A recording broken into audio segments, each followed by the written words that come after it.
America के राष्ट्रपति Donald Trump ने इस हफ्ते शुरुआत में बड़ी डिप्लोमेटिक कामयाबी की बात कही थी। उन्होंने कहा था कि रूस के राष्ट्रपति पुतिन और यूक्रेन के राष्ट्रपति जेलेंस्की के बीच सीधे बातचीत की तैयारी शुरू कर दी गई है। मतलब वो सोचते हैं कि जल्द ही शांति की दिशा में बड़ा कदम उठाया जाएगा। लेकिन अब हालात उलट गए हैं। रूस ने साफ कर दिया है कि पुतिन तब तक जेलेंस्की से नहीं मिलेंगे जब तक यूक्रेन कुछ पुरानी मांगे मानने को तैयार नहीं होता। यानी ट्रंप की उम्मीदों पर पानी फिर गया है। इसी बीच रूस ने बड़े हमलों की तैयारी भी शुरू कर दी है और यूरोप के नेताओं ने भी चेतावनी दे दी है कि पुतिन कोई आसान रास्ता नहीं देना चाहते। आइए हम स्टेप बाय स्टेप समझते हैं कि ट्रंप की कोशिशें कैसे फंस गई और आगे क्या हो सकता है। न्यूज़ 18 के सोशल मीडिया प्लेटफॉर्म पर आपका स्वागत है। मैं आपके साथ साइमा परवीन। इस हफ्ते की शुरुआत में ट्रंप ने बड़ी खुशी के साथ कहा था कि उन्होंने पुतिन और जेलेंस्की के बीच सीधे बातचीत की तैयारी शुरू कर दी है। व्हाइट हाउस में जेलेंस्की और यूरोपीय नेताओं के साथ मुलाकात के बाद ट्रंप ने इस बात का ऐलान किया था। उन्होंने कहा था कि जल्द ही शांति की दिशा में बड़ा कदम उठ सकता है। यूरोप के नेताओं ने भी थोड़ी राहत की सांस ली क्योंकि ट्रंप ने कहा कि यूक्रेन की सुरक्षा की गारंटी दी जाएगी। लोगों ने इसे डिप्लोमेटिक सफलता माना और ट्रंप खुद इसे अपनी बड़ी जीत बता रहे थे।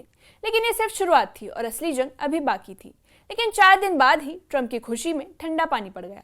रूस के विदेश मंत्री लावरोव ने साफ कह दिया है कि पुतिन तब तक जेलेंस्की से नहीं मिलेंगे जब तक प्रमुख मुद्दों पर वरिष्ठ अधिकारियों से बातचीत नहीं हो जाती। यानी सीधे शिखर बैठक का कोई प्लान अभी तैयार नहीं हुआ है। ये ट्रंप के लिए एक बड़ा झटका माना जा रहा है क्योंकि उन्होंने खुद कहा था कि बातचीत जल्द ही शुरू होगी। रूस का रुख साफ कर देता है कि शांति की राह इतनी आसान नहीं है और यूक्रेन और रूस के बीच बहुत फर्क अभी भी बना हुआ है। ट्रंप ने शुक्रवार को कहा था कि अगर शिखर बैठक नहीं हुई तो वो अगले 2 हफ्ते में अपने अगले कदम तय करेंगे। उन्होंने नए सैंक्शंस या रूस पर टैरिफ लगाने की संभावना जताई, जो कि उन्होंने पहले भी साफ कहा था। लेकिन अब इसे गंभीरता से सोचा जा रहा है। उन्होंने कहा था कि देखेंगे कि बैठक होती है या नहीं, और अगर नहीं होती तो मैं जानूंगा कि अगले 2 हफ्तों में क्या करना है। ट्रंप की रणनीति साफ करती है कि वो शांति की दिशा में दबाव बनाने की कोशिश कर रहे हैं, लेकिन रूस के रुख ने उनकी योजनाओं पर सवाल खड़ा कर दिया है। यूरोप के नेताओं ने ट्रंप की शुरुआत में कई बातों को पॉजिटिव माना, खासकर जब उन्होंने यूक्रेन की सुरक्षा की गारंटी देने का आश्वासन दिया था।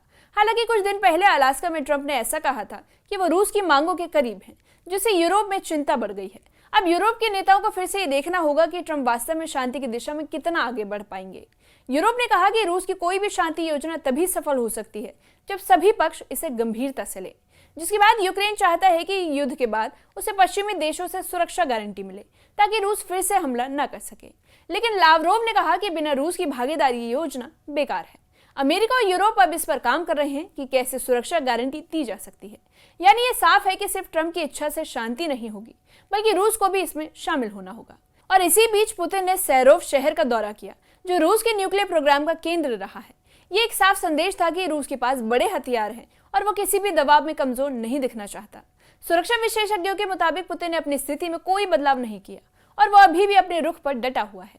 और जब ट्रंप शांति की बात कर रहे थे, रूस ने पश्चिमी यूक्रेन में 1 साल का सबसे बड़ा हमला किया था, जिसमें करीब 575 ड्रोन और 40 मिसाइलों से हमला किया गया। जेलेंस्की ने कहा कि रूस बैठक से बचने की कोशिश कर रहा है। ये दिखाता है कि रूस शांति की ओर गंभीर नहीं है और युद्ध को लंबा खींचना चाहता है। जेलेंस्की ने नाटो के सेक्रेटरी जनरल रूटे के साथ कहा कि ट्रंप कोशिश कर रहे हैं कि डेडलॉक तोड़ा जाए और अमेरिका यूक्रेन को सुरक्षा गारंटी देगा। इसमें 2 स्तर की योजना है। पहला है यूक्रेन की सेना को मजबूत बनाना और दूसरा है यूरोप को अमेरिका के सुरक्षा कमिटमेंट देना। यूरोपियन यूनियन की विदेश नीति प्रमुख ने कहा कि अगर यूक्रेन जमीन देने लगे तो ये पुतिन का जाल है। रूस मांगे कर रहा है कि लेकिन उसने कोई भी कंसेशन नहीं दी है। ये दिखाता है कि रूस शांति की तरफ गंभीर नहीं, बल्कि अपनी जीत के लिए समय खींचना चाहते हैं। ट्रंप की शुरुआती उम्मीद अब खत्म होती दिख रही है। रूस की सख्त स्थिति और लगातार हमलों ने साफ कर दिया है कि शांति की राह आसान नहीं। ट्रंप के लिए ये एक बड़ा झटका माना जा सकता है क्योंकि उन्होंने सोचा था कि उनकी डिप्लोमेटिक कोशिशें असर दिखाएंगी।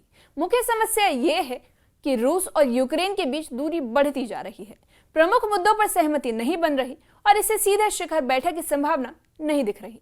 ये बातचीत लंबे समय तक चल सकती है। यूरोपीय और अमेरिकी अधिकारी सुरक्षा गारंटी के लिए नया प्रस्ताव तैयार कर रहे हैं। इसमें यूक्रेन की सेना को मजबूत करना और रूस के खतरों से बचाना शामिल है।